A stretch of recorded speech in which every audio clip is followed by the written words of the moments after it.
Gelombang demo yang kini terjadi di berbagai daerah menandai babak baru kegelisahan rakyat Indonesia.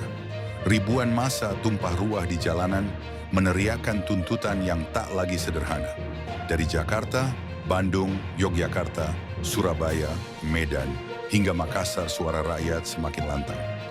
Mereka muak dengan DPR yang dianggap hanya jadi boneka oligarki, marah pada praktik nepotisme dan pragmatis terhadap kekuasaan, serta menuntut kejelasan dari kepemimpinan nasional yang semakin diragukan legitimasinya. Situasi ini membuat banyak pihak bertanya, benarkah Indonesia sedang berada di ambang krisis politik besar? Tuntutan demonstran bukan lagi soal kebijakan teknis, tetapi menyasar inti dari legitimasi kekuasaan. Publik mendesak pembubaran DPR karena dianggap gagal total menjalankan fungsi pengawasan. DPR dinilai lebih sibuk mengamankan kepentingan elit ketimbang membela rakyat. Di saat yang sama muncul gelombang kecurigaan terhadap keabsahan ijazah Jokowi yang semakin menambah krisis kepercayaan publik terhadap institusi negara. Tak berhenti di situ, sosok Gibran sebagai wakil presiden juga tak lepas dari sorotan. Ia dianggap menjadi simbol paling telanjang dari praktik nepotisme, hasil putusan kontroversial MK yang merusak etika demokrasi. Desakan pemakzulan terhadap Gibran kini bergema di tengah rakyat, menandakan betapa dalamnya jurang ketidakpercayaan terhadap elit politik.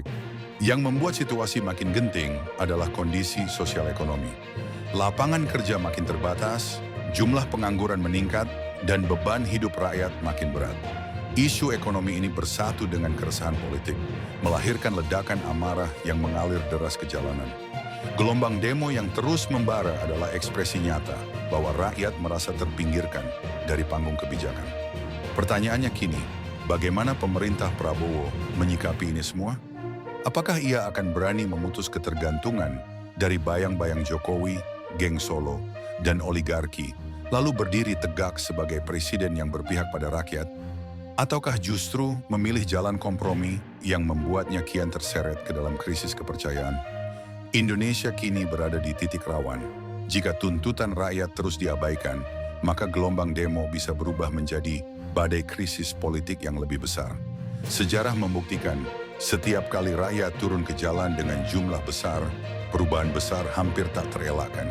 Hari-hari ke depan akan menjadi penentu. Apakah suara rakyat dijawab dengan keberanian politik atau dibungkam dengan kekuatan represif? Satu hal yang pasti, gelombang demo yang membara ini telah membuka mata banyak pihak bahwa Indonesia sedang benar-benar berada di ambang krisis politik. Berikan komentar Anda terkait dengan dinamika dan konstelasi aksi demo yang berjalan. Berikan like dan share jika setuju dengan isu yang kami ulas. Dan subscribe sebagai bentuk dukungan kepada channel ini.